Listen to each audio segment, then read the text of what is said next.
An-Neslih platformunun geleneksel olarak düzenlediği namaz etkinliğine hepiniz hoş geldiniz. Bismillahirrahmanirrahim. Kad aflahal mu'minun ellezîne hum fî salâtihim khâşi'ûn وَالَّذِينَ هُمْ عَنِ اللَّغْوِ مُعْرِضُونَ وَالَّذِينَ هُمْ لِلزَّكَاةِ فَاعِلُونَ 6-10 yaş arası çocuklarımıza 15 günlük bir namaz bilinci eğitimini verdik. Bunun yanında temel İslami bilgileri de verdik. Allah'a hamdolsun.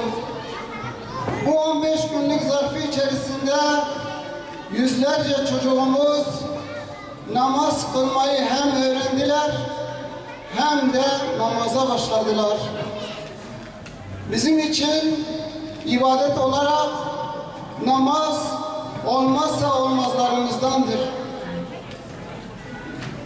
Bizler namaz kılmayan bir kardeşimizle bir yıl uğraşsak ve bu bir yılın sonunda eğer bu kardeşimiz namaz kılmaya başlasa bizim için dünya ve dünyanın içindekilerden daha hayırlıdır. Eğer bir İslam toplumu nesilleri, çocukları, gençleri namaz kılanlardan değil ise o zaman o toplumun geleceği karanlık olduğunu söyleyebiliriz. Eğer geleceğimiz olan çocuklarımız, gençlerimiz, neslimiz namaz kılanlardan ise şunu çok iyi bilmemiz lazım. Önümüz aydınlıktır.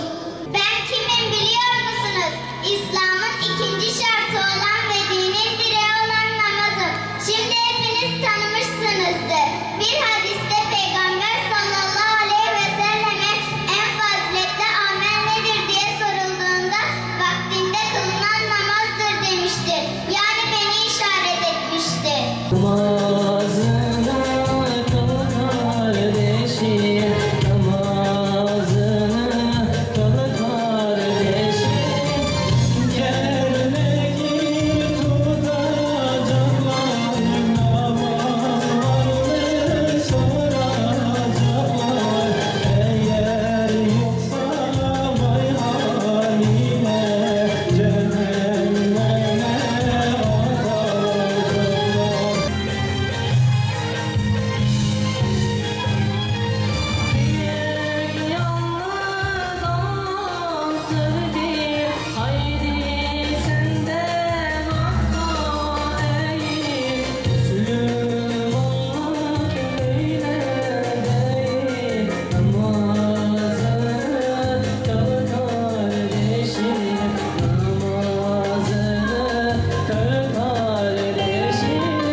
Allah-u Teala ibadeti emrediyor ve bu ibadet içerisinde en belirgin olanı namazdır.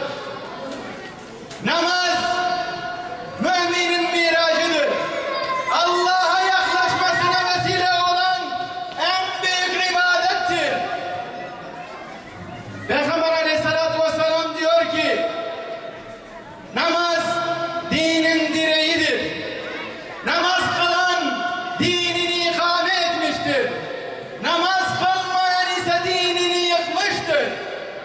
Başka bir hadiste Peygamber aleyhissalatü vesselam şöyle buyuruyor. Mümin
لكن الله سبحانه وتعالى يريد منا الصلاة الحقيقية، يريد حقيقة الصلاة لا يريد شكل الصلاة، لأنه أي شيء يحصل معهم هم يتصلون بالله سبحانه وتعالى بصلاة حقيقية ليست شكل الصلاة، بحقيقة الصلاة يتصلون مع الله سبحانه وتعالى. إن الصلاة هي الصلة الحقيقية ما بين العبد وربه، إذا أراد أي شيء هو يتصل مع الله سبحانه وتعالى عن طريق الصلاة وطريق طلب الرقم الصحيح مع الله سبحانه وتعالى.